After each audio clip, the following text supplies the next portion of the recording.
Bonjour et bienvenue sur la Bible au quotidien, la page Facebook francophone de ceux qui aiment la Bible et qui veulent la mettre en pratique. On va tout d'abord lire un passage en Marc chapitre 2 et à partir du verset 1. Quelques jours après, Jésus revint à Capernaum. On apprit qu'il était à la maison et il s'assembla un si grand nombre de personnes qu'il n'y avait plus de place, même devant la porte. Il leur annonçait la parole. On vint lui amener un paralytique porté par 4 hommes. Comme ils ne pouvaient le lui présenter à cause de la foule, ils découvrirent le toit au-dessus de l'endroit où se tenait Jésus. Et ils descendirent par cette ouverture le lit sur lequel le paralytique était couché.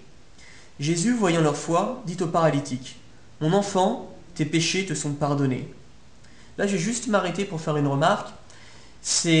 Voyez-vous à quoi Jésus remarque la foi de cet homme? Il remarque sa foi au fait qu'il agit, que de sa foi découlent des actions. Je vais continuer. Il y avait là quelques scribes qui étaient assis et qui raisonnaient en eux-mêmes. Comment celui-là parle-t-il ainsi? Il blasphème. Qui peut pardonner les péchés si ce n'est Dieu seul? Jésus connut aussitôt par son esprit leur raisonnement intérieur et leur dit, « Pourquoi faites-vous de tels raisonnements dans vos cœurs? Qu'est-ce qui est plus facile de dire au paralytique? Tes péchés sont pardonnés, ou de dire, lève-toi, prends ton lit et marche.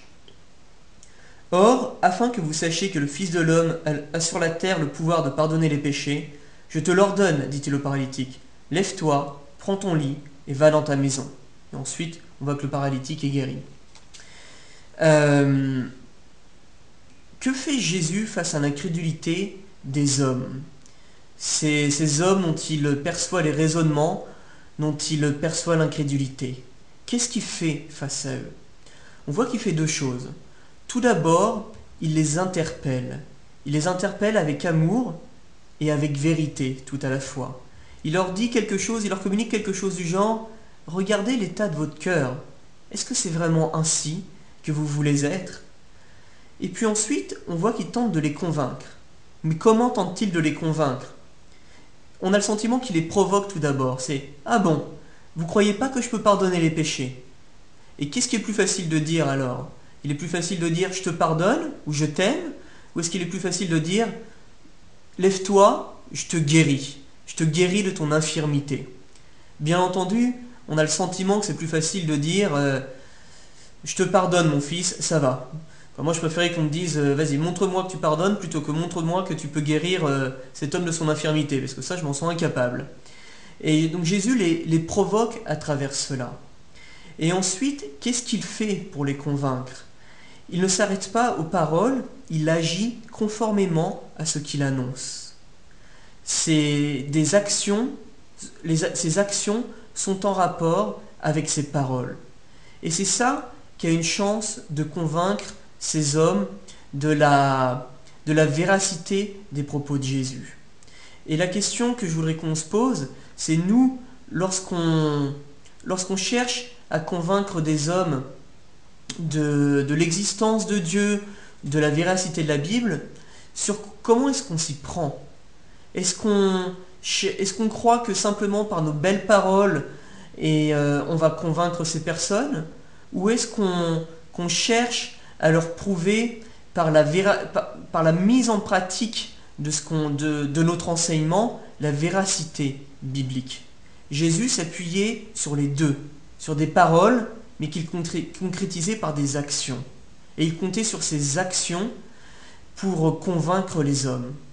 Et nous, sur quoi nous appuyons-nous? Sur notre intelligence ou sur la puissance de Dieu, mise à l'œuvre à travers nos vies? Et je voudrais faire une remarque à ce sujet parce que, concernant Facebook, très souvent j'observe sur les pages Facebook spirituelles beaucoup d'emphase, beaucoup de choses du type j'aime Dieu, alléluia, Dieu est grand, etc. Et j'ai envie de dire, cela est juste et bon. Mais cela est juste et bon à condition que votre vie aille de pair avec ces paroles.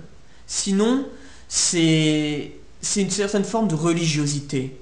Et ça, Jésus le désapprouve entièrement.